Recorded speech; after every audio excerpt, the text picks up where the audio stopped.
Our guest today started a company that provides professional services at your doorstep. And I'm sure those of you who have availed of these services would agree that they are worth clapping for. No, no more substandard service. A true champion looks after his team in times of crisis too. He set up a relief fund in association with the Srinidhi Foundation to help 30,000 gig workers sustain themselves. A big round of applause for the co-founder of Urban Clap, which is now Urban Company, Mr. Abhiraj Singh Bhal. Sorry. So Abhiraj, this is a brief introduction I could give about you, but I would like request you to talk a little bit more about your entrepreneurship journey, how you started, and what is your vision going forward, maybe in the light of COVID or post COVID-19. No, thank you very much, Rachna, for inviting me. It's an absolute honor and privilege to be here and talking to everybody at Millennial Mams.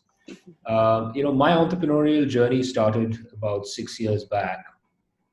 I was a consultant with the Boston Consulting Group, which is a very premier management consulting firm based out of Singapore. And I had completed my engineering from IIT Kanpur and my MBA from IIM Ahmedabad, and then joined this firm. So life was, very, very comfortable, and I couldn't have complained. But at the same time, I wanted to, like many of your participants and listeners here, wanted to do something of my own, and wanted to build an institution which could potentially, outlive me and create a lot of impact for society at large. So that I would say calling and that search for creating lasting impact is something that led to the creation of Urban Clap and now Urban Company. Particularly, with respect to Urban Company, what we realized was that the entire services sector in India as well as elsewhere in the world was very unorganized. It was very fragmented. It lacked quality standards. It lacked standards as far as training is concerned. And it lacked a certain degree of transparency and professionalism. And when we started Urban Company, our vision was that can we use technology and can we use smart processes to really organize this sector. That continues to be our vision today. 6 years later, we have more than 30,000 service professionals across 22 cities in 4 countries who work on our platform. We have till date served more than 1.5 crore households with different needs, ranging from beauty, massage, and haircuts at home, all the way to appliance repair, cleaning, plumbing, carpentry, etc.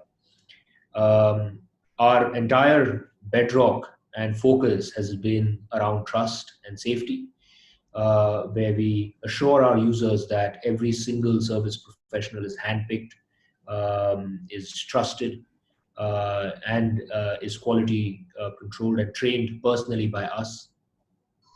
And as you rightly mentioned, in the light of COVID-19 and the pandemic that we find ourselves in, it is important that each of us reimagines our business, and each of us reimagines the very business that we are in. The reality is that change is the only constant. And Charles Darwin has famously said that you either adapt or you perish. There cannot be a better example of that than the world that we find ourselves in. Many of us will, continue to believe that we are in a certain type of business and not want to change our business. And the famous example that I always use is that of Kodak Company. Kodak felt that it was in the business of manufacturing cameras. And therefore, once the smartphone wave came, it could not adapt itself to the smartphone wave, and has since become a dinosaur. Kodak could have said that it is in the business of helping people capture memories and moments, but that's not how it defined its business. Kodak defined its business as producing cameras. So, like all of us, Urban Company also is thinking about what is the business that we're fundamentally in. I think if we continue to say that we are in the business of providing beauty services and repair services at home, that would be a very narrow definition. We think of ourselves as a service expert company, and service experts that can go to your home, or service experts that can help you remotely. So a bunch of things that we have done already in the last 6 weeks since the pandemic, to readapt our business. For example, we used to have a fitness and yoga at home service, which we have now completely taken online.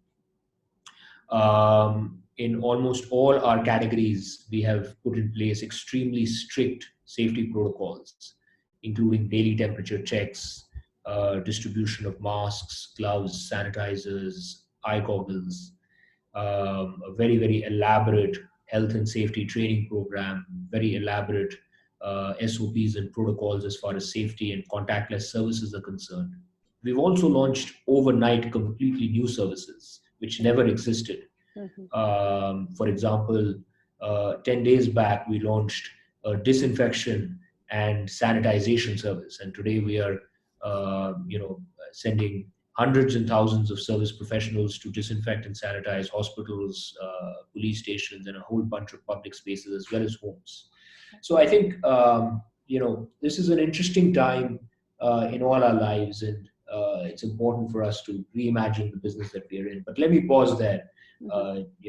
Otherwise I can just go on and on. So I hope that answers, a little bit about our journey and where we are right now as Urban Company. Okay. So Abhiraj, now we would like to take up the questions, and I would like to invite Neha, my colleague. Neha? Hi, Abhiraj. Hi, Neha. Extremely excited to have you here with us today. Likewise. I must admit, Urban Company is almost synonymous with home services and is used as a verb in conversations these days. Like we say, Google it, Uber it, we always tend to use let's Urban Clap it. Which brings me to my very first question. Why did you rename Urban Company, which had become such a ubiquitous name, to Urban Clap? Or sorry, vice versa. Why did you rename Urban Clap to Urban Company? That's a good question. Urban Company had started going international.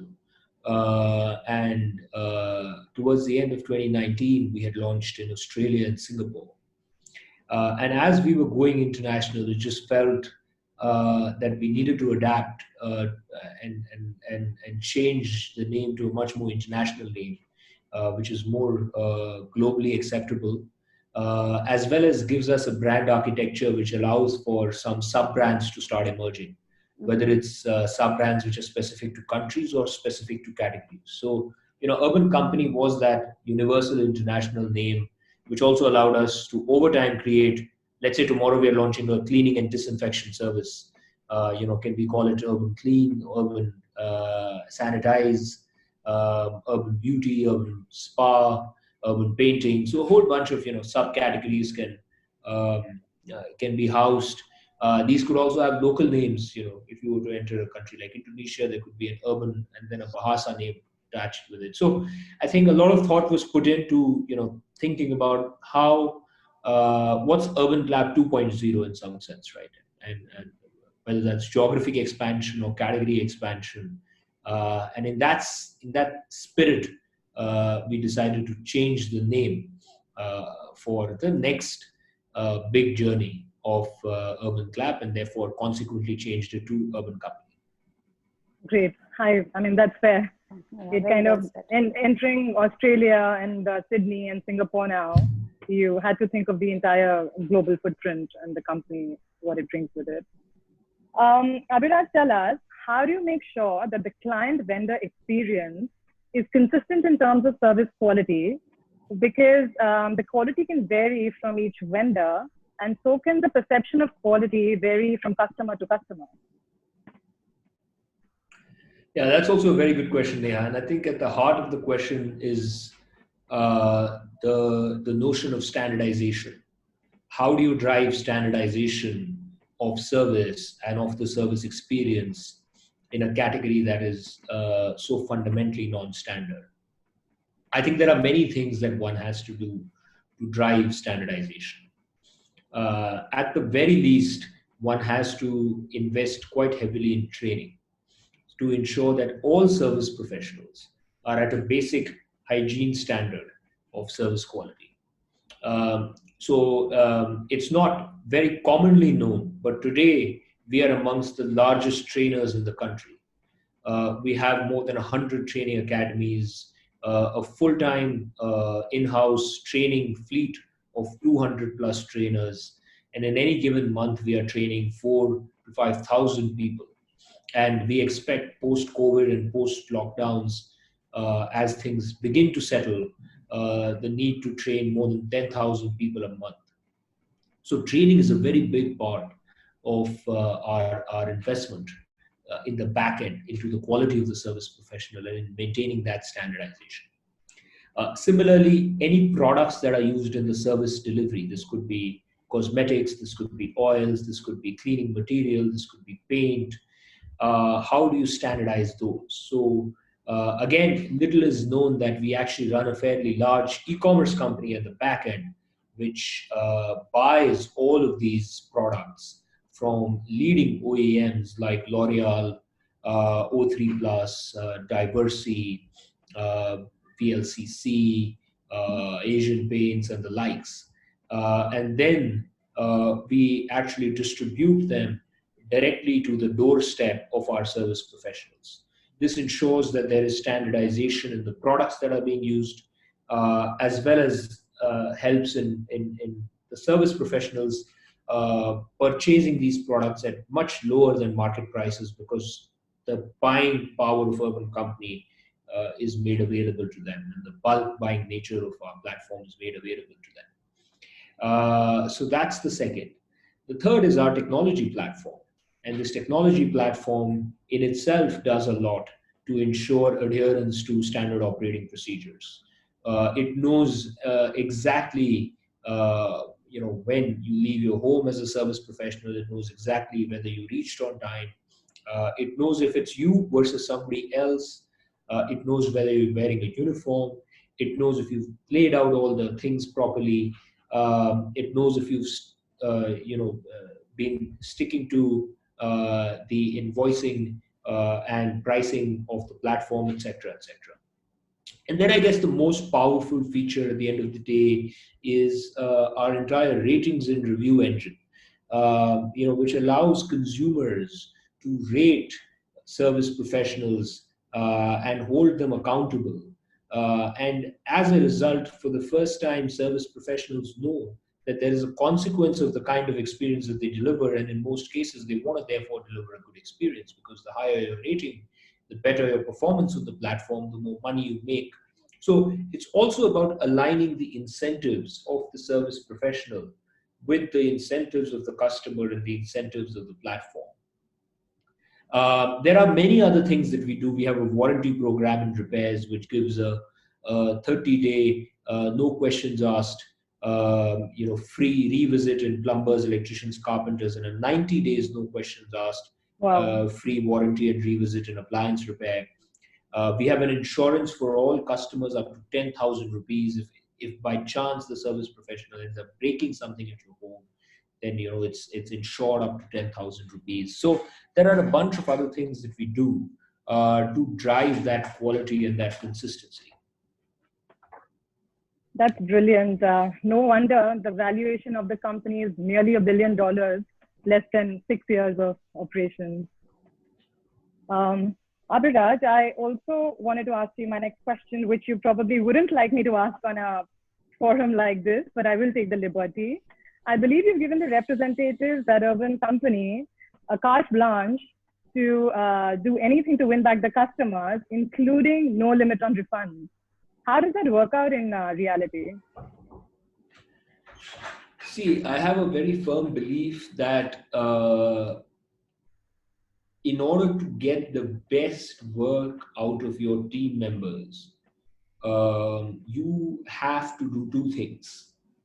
You have to A, hire the best people, and B, you have to empower them to take decisions and really work for themselves, because the best people don't like to work for someone else.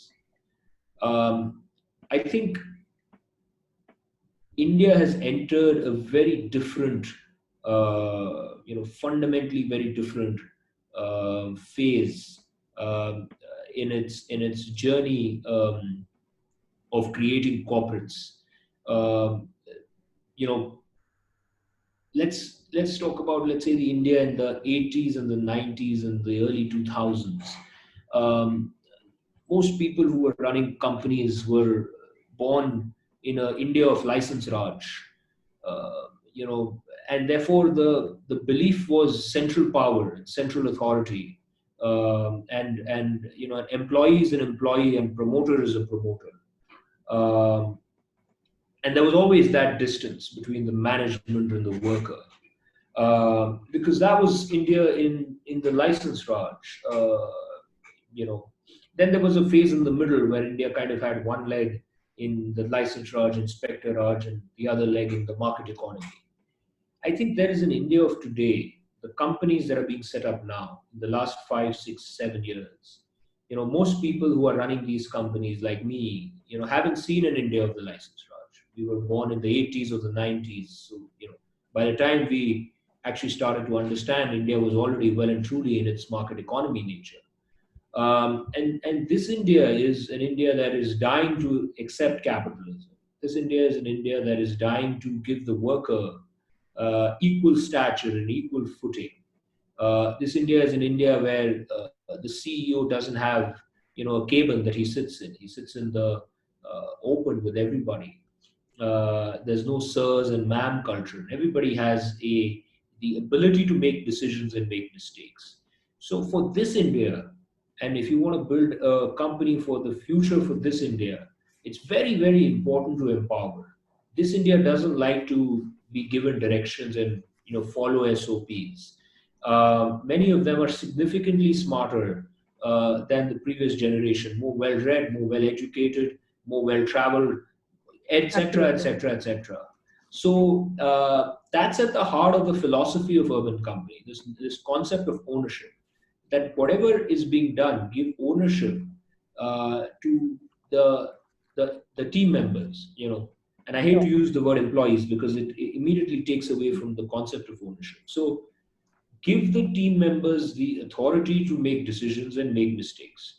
By the way, the most interesting experiment is that when I had proposed that this thing needs to be implemented, which is carte blanche on refunds, I had the person who used to run my call center had been running call centers for different companies for 15 years and much older than me. And he told me, look, Abhiraj, this is not the way call center is run. And people have to be given clear instructions, otherwise they will abuse this, and our refunds will go off the roof, and I will come back to you with such a massive refund budget that you'd only come back and then tell me why I did this. I said, let's just try it for 1 month. You'll be amazed to know the month later the total refunds was actually lower than the previous month. And the reason is, when you give people authority, they don't abuse it. They like to be, once they are empowered, now they start thinking of it as their money. Earlier, it was company's money. I have no authority. I have clear directions. This is how much I can release. Then I have to, escalate. So I will not bother. But the moment you tell the guy, look, you have authority, you have a budget, and spend it in refunds the way you want. It's your decision. If you think somebody deserves 10,000, that's the first time they start applying their mind. They start thinking about every case, and very surprisingly, they take more ownership. And they become very cognizant and careful about the expenditure. Right? Absolutely. With your permission, can we open it to the floor for questions? Yes, please. Absolutely. I'd like Ishita Agarwal from Bangalore to come in with her first question. Hi Abhiraj, how are you? Hi, Ishita. Very good. How are you? Abhiraj, I had a question that I wanted to ask. Since so many small companies that have shut down due to the pandemic recently, what are your thoughts or suggestions to those small companies that are shutting down now? My thoughts or suggestions are um, do everything that you possibly can do to survive. I had gone to Ahmedabad, and on the last day of the last lecture, I remember the professor telling us all.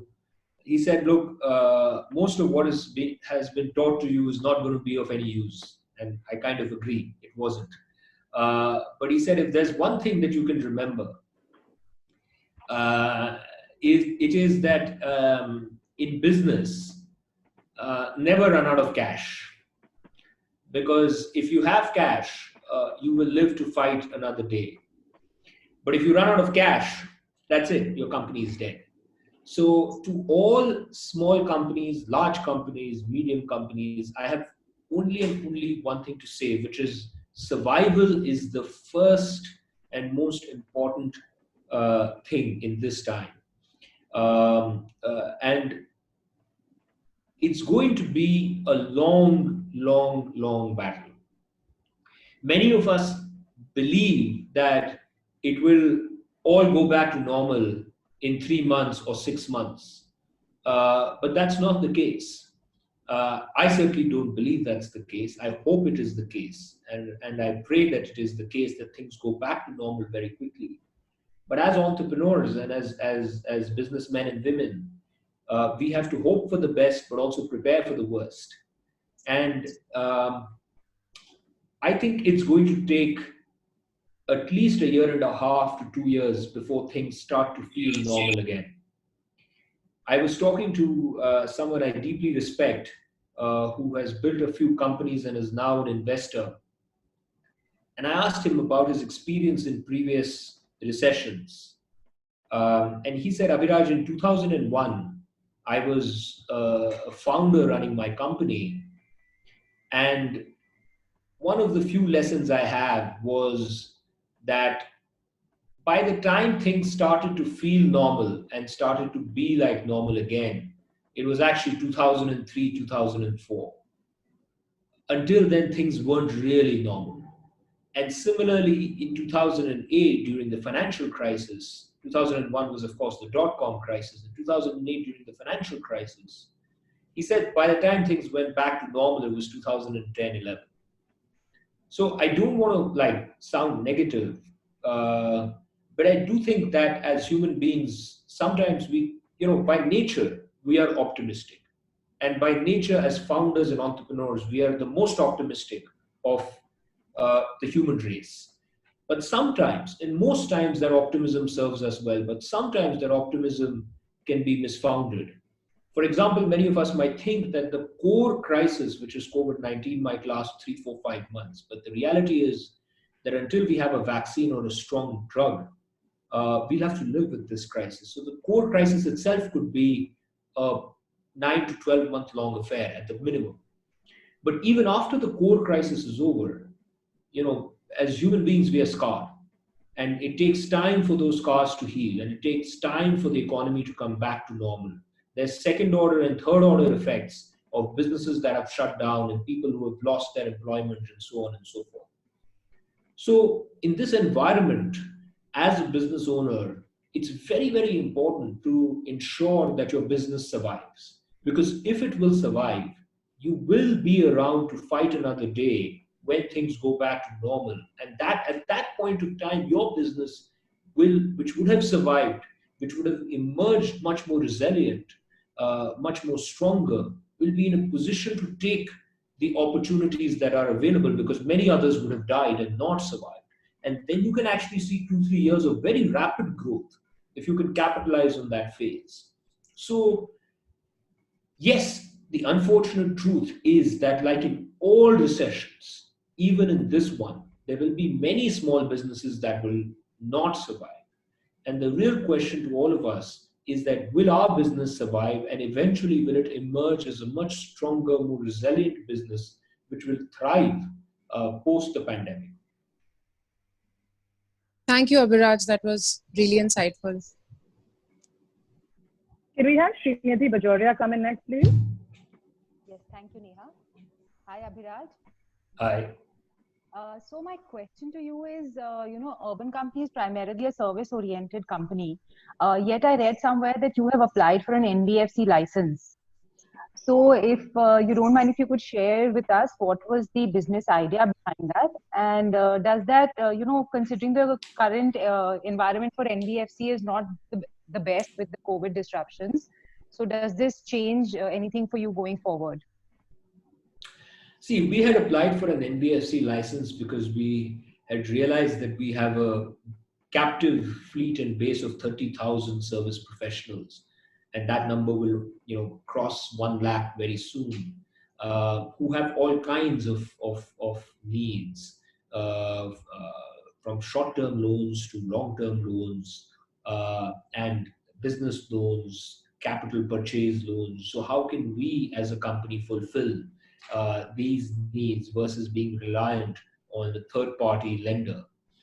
I actually am, I think I'm a big believer in contrarian thinking. So I think when everybody thinks something is the right thing to do, Yes, then that's generally you don't make money in such things. This is true for investing in stock markets. This is true for business opportunities. If everybody believes that a stock is great, the stock is probably priced out. And so you don't make money. If everybody believes a business opportunity is great, everybody is rushing towards it to set up their businesses in that domain. And then there's a price war, and then there's a brutal battle, and there's not much margins to be made there. So you only make money by thinking contrarian and having strong first principles to back that contrarian thinking. The same is true for, NBFCs. 2 years back, NBFC businesses was the business to set up. Everybody was talking about fintech and the future of fintech. Yes. And 2 years later, now nobody wants to, touch an NBFC with a pole. I think businesses cannot be done by thinking about what is the flavor of the season. You have to think about what are first principles and what is right for you to do, and then pursue it with vision and with passion. And there will be ups and downs. So I think the timing of it is not so important. thank you so much. Can Kavita Chandak from Mumbai come in, please? Yeah. Hi, my question is what is the future for entrepreneurs given the current pandemic, and which industries do you think are really going to survive for the people who want to make a career in entrepreneurship? I think the future for entrepreneurs is very bright. And it always is very bright.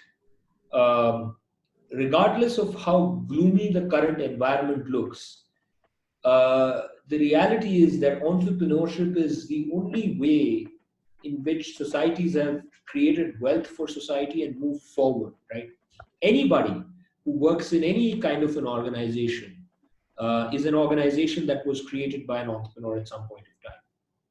And all of society's wealth, all of government taxes, everything that is there, the wealth of society and how societies is run, is a creation of entrepreneurs and the people who join the forces with these entrepreneurs to set up institutions and organizations. So I think entrepreneurship is a very noble and a very it's a phenomenal career choice, and at all points of time and in any time it's a great opportunity. I think now is the best time, because right now, as you can imagine, everybody who wanted to be a fly-by-night entrepreneur and wanted to jump into entrepreneurship because it was cool and it was fancy, all of those people have decided to stop. What happens in peak markets and bull markets and bubbles is that everybody and their friend and their uncle want to be an entrepreneur. But at this market, which is a downturn, a pandemic, now only the people who really believe in themselves and their ideas and their capabilities are going to take the plunge. So actually the market has cleared out. And as one of my investors says, he says, in good winds, even turkeys can fly, right? That, the real test is in the tough winds, when the wind is against you. Are you capable of doing things then? So I think now is, for a real entrepreneur, this is the best time to start a company. As far as sectors are concerned, again, contrarian thinking is important. Many people are saying, hey, online, let's do something that is relevant to the pandemic. Let me set up a company that is relevant to the pandemic. But the pandemic will get over in 1 year, right? Or 1.5 years. What happens then? Sure, there'll be some new behaviors that will get created. Many of us would like to work from home. Online will become a new behavior. But again, I think when we think of setting up businesses and business ideas, our passion and long-term opportunities are more important than just short-term opportunities here. So I would even think that setting up a business in the travel space is not a very bad idea. Maybe nobody travels for 1 year, but you have the opportunity to really do the groundwork for that business, to really understand. And whenever the travel market opens up, think about all the travel businesses, all the travel agents, all the mom and pop shops, all the hotels and boutique hotels, everybody who would have gone out of business.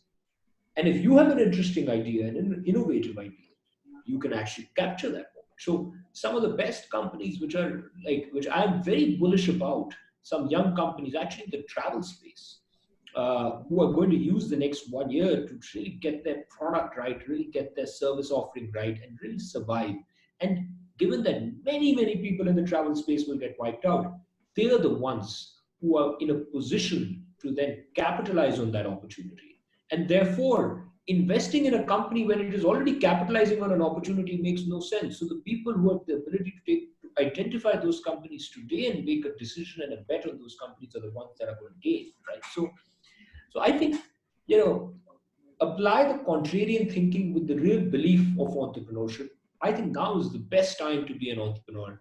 And absolutely any sector that you're passionate about, one should pursue it. Don't worry about what's going to happen in the next 12 months or 18 months. If you're going to build a business, you're going to build it for the next 10, 15, 20 years.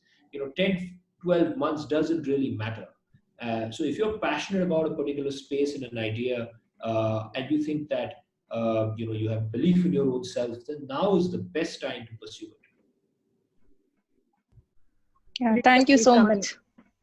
Sorry. Sirisha. Hi, Abhiraj, Sirisha here. Thank you. My question was on the investors front and the funding of startups, Abhiraj. When you take your venture to investors, what are the 3 pertinent points that they're looking for before they invest? I mean, what is it that you also keep in mind, and what is it that they want to hear when it comes to funding of a startup?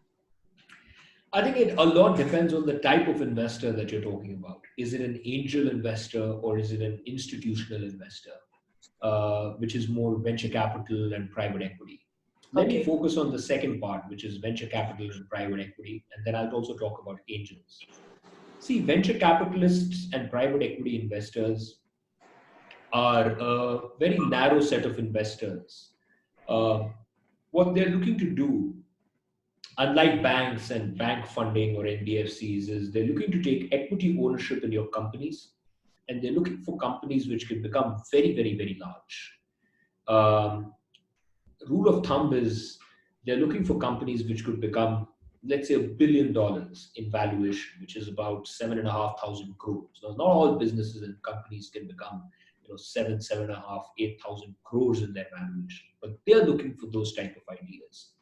So first and foremost, they're looking for large ideas which have a large market, ideas which have a large canvas. And therefore, if somebody goes to them with a lifestyle idea, let's say you say, hey, I want to set up a restaurant, it may not excite them. But if you were to be Zomato, when Zomato was starting out, and say, hey, I want to aggregate across restaurants and deliver their food, that can be a large idea. So that's something that would excite them, right?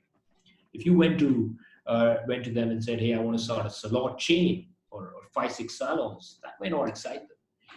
But if you were Urban Company or Urban Clap and told them, "Hey, I want to aggregate across all kinds of salon professionals and all kinds of service professionals," that could be something that could excite them, right? So they're really looking for ideas that can scale up fast and can become large companies in 10, 12 years.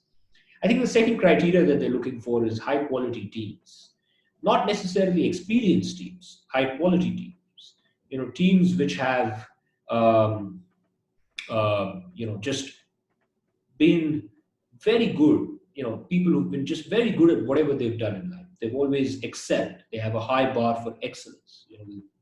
Just whether it was a kind of college that they went to, it was a kind of workplace that they may have no experience in the particular sector, but they have a pursuit for excellence is core to their DNA.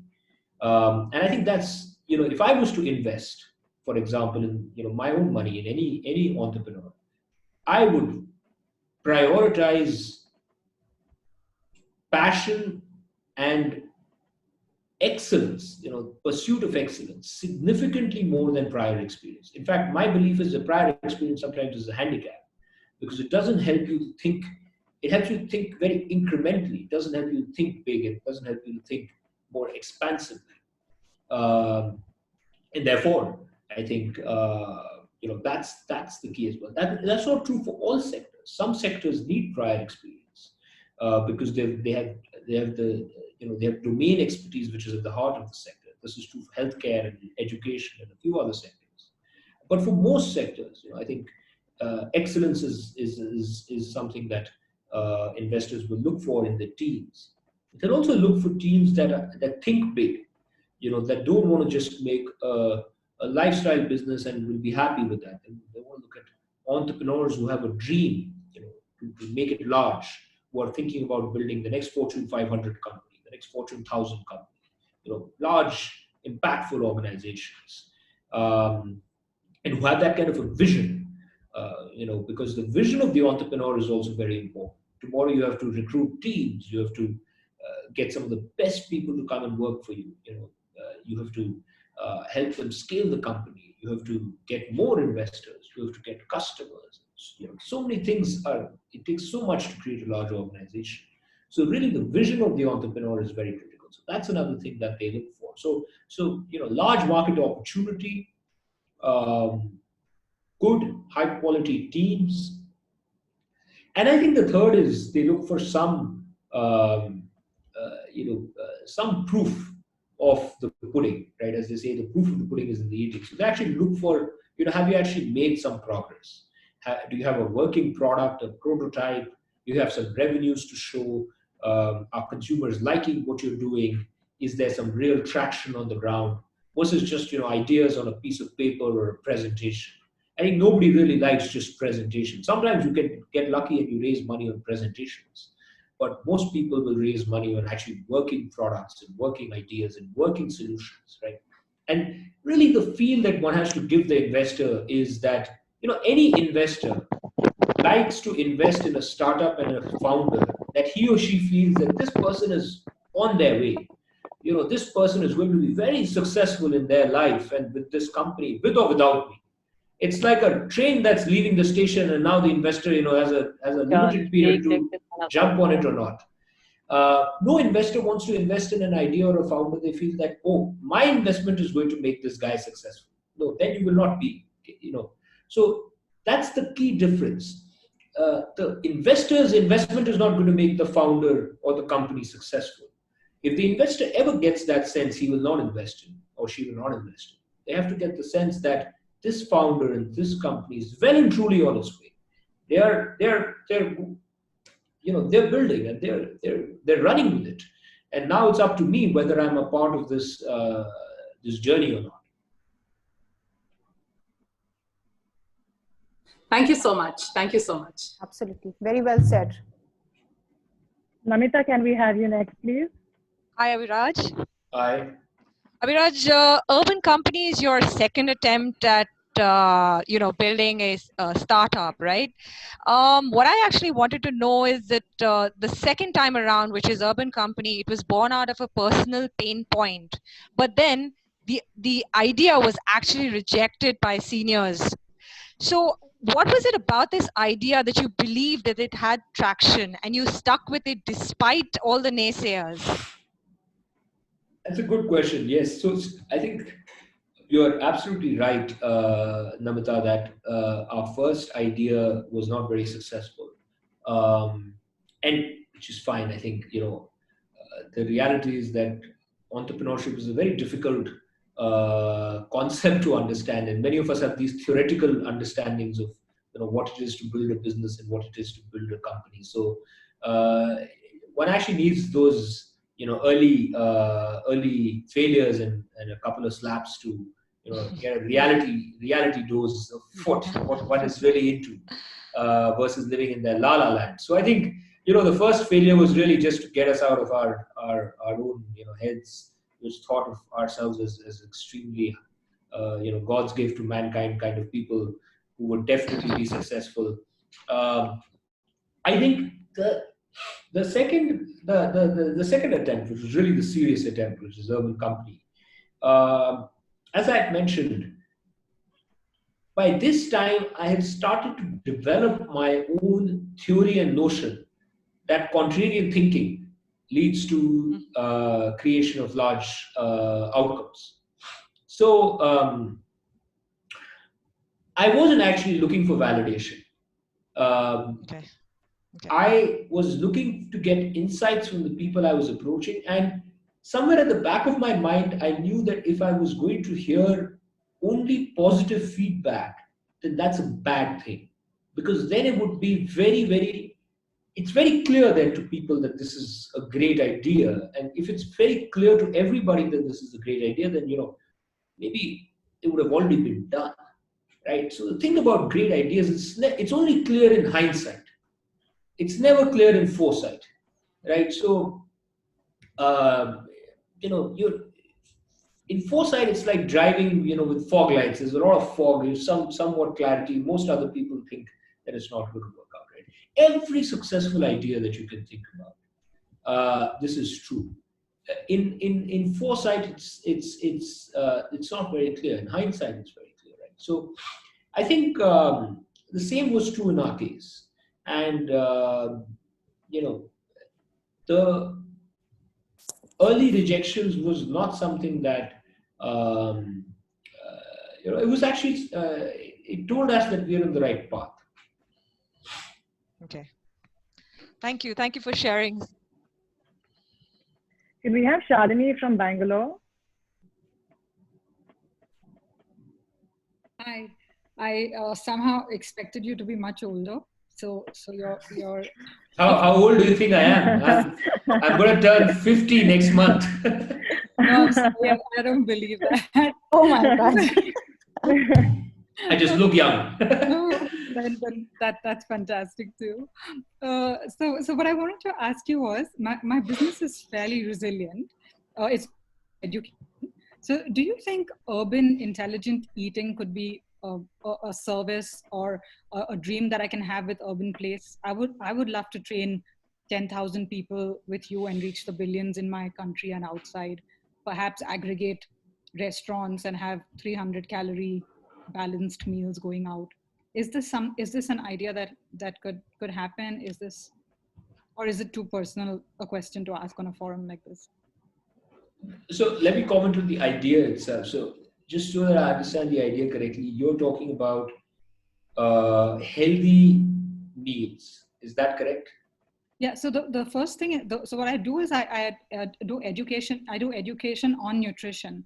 So people come to me to learn how to eat, and they also then ask me, okay, now what do? I understand all this, but I don't want to use my kitchen. So I tie up with restaurants, but it's on such a small scale right now. So that I just wondered if, I think it's a good idea, and I think it's quite a scalable idea as well. But it has to it requires a fair amount of operational execution. I definitely think it's a scalable idea and it's a good idea. I think if you look at EatFit, which is from CureFit, they're in some sense also trying to do something similar, which is have these healthy eating options. And I think what you're trying to refer to is much broader. You're saying there's going to be like a whole end-to-end plan almost of sorts, right? Which is there's online counseling, and then there's meals, and then those meals also get delivered to you. Look, here's what I would do. I think for any idea, this question is always going to come, which is how do you know whether an idea is great or not, right? I think any idea, you have to get 100 people to like love your product and your idea, right? So whatever you are conceptualizing, don't worry about how it will scale and how large it will be. Build your product, build your service, start with one kitchen, start with simple online platform, and get 100 people who sign up and who say that this is the best thing that ever happened. This is the best food, this has the best results, this is the most healthy thing ever. 100 people should absolutely love your idea. If your company was to stop, those 100 people should feel like somebody stabbed them in the back. And Paul Graham from Y Combinator famously said, it's better to get 100 people to love your idea than 1 million people to just about like your business, right? So if you can get 100 people to love your idea, then it's about scaling and scaling up. And scaling is a solved problem. It can be done. What's harder is to identify if you're on the right path, and the right path is really, knowing that you've created a product or a service which people love rather than just like. Okay, brilliant. Then I'm going to stick to just the first half of my idea because I know people love that. I'm not going to push hard. Okay, fantastic. Thank you. Can we have Neha from Mumbai? Hello, sir. Hello. Yeah, you have already mentioned that survival is important and your company is taking good safety measures, but would like to know that your business model is dependent on people service and these costs are mostly fixed in nature. So how do you drive balance between your cost structure and saving the livelihood of daily wage earners who are working with you for your company? Yeah, so if you look at our platform, we are a platform for service professionals to offer their services to end consumers. And like any platform, we don't actually own the service itself, or the service professionals are not our employees per se. And this is true for all platforms, right? So if you look at Uber and Ola, Uber and Ola is the world's largest, Uber is the world's largest taxi company, but there are no taxis that it actually owns, or there are no taxi drivers who are on Uber's payroll. It's a platform. Airbnb is the world's largest hotel chain today in some sense, but there are no actual rooms that it owns, right? So all of the assets, underlying assets, are actually owned by the people who are latching onto the platform. This is true for so many other, I mean, I could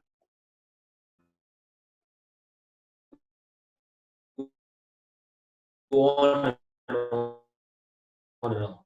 They're not our employees. They are independent micro entrepreneurs. They're almost like our franchisee partners. And so, they work with us on a profit sharing model. If they deliver more services, they get to keep, they get to earn more. They keep 80% of everything that the consumer pays, and we keep 20%, which is our commission. Okay. So that's the model under which it works. Now, obviously, in such a pandemic, one can't just say, hey, I have a light touch, asset light model, so I'm fine, and service partners, look out for yourself, and I'll see you when the lockdown is lifted, right? You have to take care of your partners. Yes, as well. yes. So there are many things that we did. We gave out interest-free advances, and we created a corpus of 11 crores to give out interest-free loans to our service partners. This was highly commended by Mr. Arvind Kejriwal as well. We actually refunded close to 6.5 crores of money that we had which our service partners had deposited with us. We created a relief fund. We launched a COVID-19 health insurance and income protection plan for them. We launched something called Suraksha Holidays. We started giving away safety kits for free. So a whole bunch, we did one-on-one counseling. So a whole bunch of efforts that we undertook to ensure that we are standing by them. But at the same time, the business model is resilient because it has very low fixed costs. And therefore, in a situation like this, we don't end up incurring the fixed costs that most other businesses go. Okay, got it. Great, thank you. Can we have the last question from Priyanka there? Hi, Abhiraj. I want to know, are you guys looking for an IPO? And if yes, what are the major milestones that you would like to achieve, or that you would like to tick off your list before looking for an IPO? Absolutely. I think IPO is something that we definitely want to achieve. If you had spoken to me 3 months back, I would have also told you a timeline for that IPO. But obviously, with this pandemic now, a lot of our plans have gone a bit haywire, and really the first focus is around ensuring that our response to the pandemic is thoughtful, and that we emerge from this pandemic as a much more resilient, high quality organization. That said, I think we definitely have the dream to go public. We would like to go public at some point of time over the next few years, and we would like to have a few goals that are met before we go public, and these goals are around scale and around profitability. Thank you. We can take one more, Neha. I think Aditi also wants to ask. Yes, Aditi, can you come in? Hi, Abhiraj. My question to you is, when it comes to bootstrapping versus blitzscaling, what would you prefer and why? It's completely dependent upon the idea, the context of that idea, the business environment in which you're scaling that idea, as well as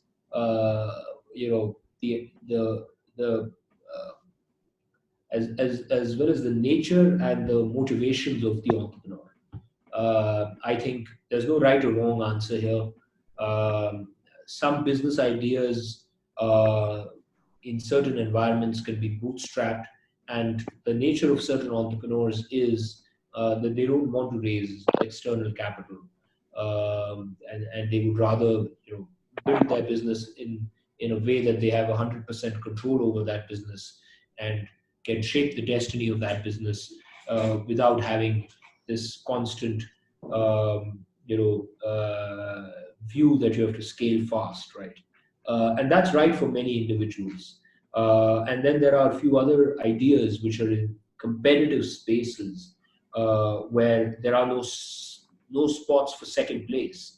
I mean, 300 companies had started together with Urban Company, of which 30 had got angel funding, 10 had got institutional funding, and 5 had raised more than 50 crores of capital, more than 50 crores, 5 companies. And when I say there are no spots for second places, I mean, if you guys could tell me the number 2 player in our market, it would be very hard for you guys to tell me that, give me that answer, because most of you don't know, because there are no spots for second places, right? If somebody says, hey, what's the number 2 to Urban Company? It's just, nobody knows that answer, but there were 300 companies at one point of time. So there are certain spaces which are competitive, where it's a winner-take-all kind of a market. And really, in those categories, for those entrepreneurs, raising capital and institutional capital and blitzscaling is sometimes it's the only survival strategy. Because if you don't blitzscale and if you don't grow, and if you don't become large as well as high quality, and you can never compromise on quality, otherwise you're anyways finished and you can't even scale. But if you don't, then you also don't survive. So I think it's a very contextual question, and really the answer depends upon the situation, the business opportunity and sector, as well as the entrepreneur. Thank you so much. Thank you. Thank you, Abhiraj. That was phenomenal session, and I would like to wish you and your team all the very best. Over to you, Rachna. So Abhiraj, thank you so much for the wonderful session. And although we are all missing the salon and massage therapy in this It'll start lockdown, soon. Please use it after it starts. Yeah. So this, and thank you so much. And on a thank you note, I would like to say the success of Urban Company speaks volumes about its culture and how you have transformed, as you said, the principles of entrepreneurship by constantly reimagining, retooling, and your business, and also by through technological advancement. I think this is the need of the hour, and how you are aligning the incentives of the professionals to the incentives of the customers. This is commendable, and we would like to end on a positive note, as you mentioned that there's a bright opportunity for all the entrepreneurs here. So if you want to take a plunge, this is the best time to do so. And yes, the reviews and feedbacks are welcome at Urban Company and at Millennium Mans also. So please keep on writing reviews and feedbacks. Say thank you to Abhiraj. It was a great session, lot of takeaways, and we look forward to meeting you one-on-one and having a more stimulating session after the lockdown ends. Thank you so much for being there. Thank you so much.